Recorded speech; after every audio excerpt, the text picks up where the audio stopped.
Bonjour. Cette leçon porte sur l'un des théorèmes les plus utilisés en mathématiques, le théorème de Pythagore.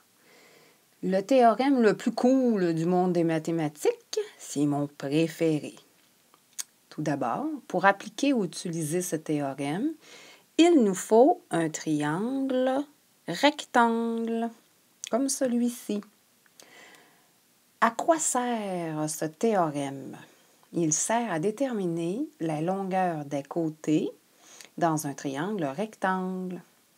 Concrètement, sur 3 côtés, 2 sont connus et on détermine le troisième avec l'équation que Pythagore nous a laissée en héritage. Avant de découvrir cette règle, un peu de langage. Le côté opposé à l'angle droit est le plus grand côté et se nomme l'hypoténuse. Les 2 autres côtés, plus petits que l'hypoténuse, se nomment les cathètes. Bon, voilà la fameuse règle ou l'équation de Pythagore. Alors, C à la 2 est égal à A à la 2 plus B à la 2. En fait, si on dit autrement, qu'est-ce qu'a découvert Pythagore? C'est que la somme des carrés des cathètes est égale au carré de l'hypoténuse et vice-versa, comme nous avons ici. Observe bien l'image ci-dessous. Dans ce triangle rectangle, on a construit le carré de l'hypoténuse et des cathètes pour démontrer la véracité du théorème. Si tu additionnes les petits carrés des cathètes jaunes et roses, tu obtiens 25 petits carrés. Si tu comptes le nombre total de carrés bleus du carré de l'hypoténuse, on a bien sûr 25. Ce qui fait que 25 est égal à 25. Génial, non?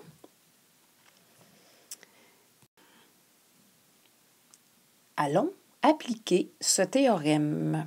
2 cas sont possibles. Dans le premier cas, on recherche l'hypoténuse. Alors, 4 mètres pour une cathète, qui sera A dans notre cas, et 9 mètres pour l'autre cathète, qui sera notre B. Et l'hypoténuse ici que nous chercherons.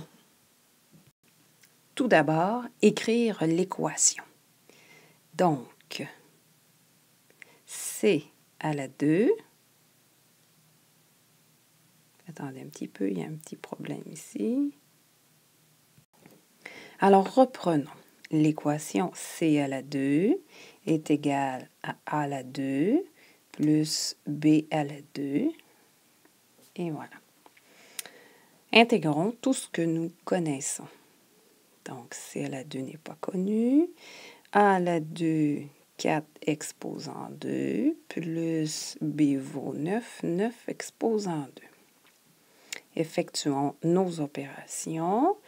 4 fois 4, 16, plus 9 fois 9, 81. Additionnons dans le membre de droite, nous avons 97. Alors, pour trouver l'hypoténuse, un côté seulement, il faut faire la racine carrée des 2 côtés. Et voilà. Ce qui fait que C va être égal à peu près à 9,85 mètres. Et voilà, le tour est joué. Nous avons trouvé la mesure de l'hypoténuse de ce triangle. Maintenant, nous rechercherons une cathète, que ce soit A ou B, c'est la même façon de procéder.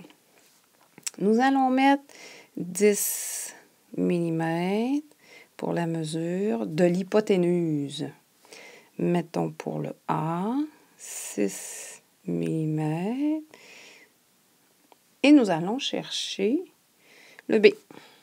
Toujours démarrer avec l'équation C à la 2 est égal à A à la 2 plus B à la 2.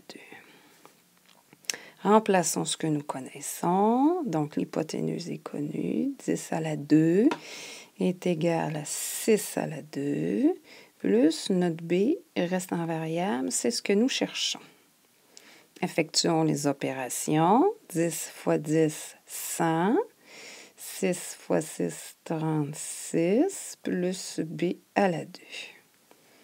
Maintenant, on veut isoler B, donc débarrassons-nous du 36 en faisant moins 36 des deux côtés. On obtient ainsi 64 qui va être égal à B à la 2. On utilise la racine carrée des deux côtés pour éliminer l'exposant 2, ce qui nous donne B est égal à 8. Ce sont des millimètres, donc 8 millimètres est la mesure de la cathète B. Et on se rend bien compte que les deux cathètes sont plus petites que l'hypoténuse. Voilà, le tour est joué. Il ne reste qu'à repérer dans différentes figures un triangle rectangle pour déterminer le côté manquant et résoudre un problème. Allez, à toi de jouer.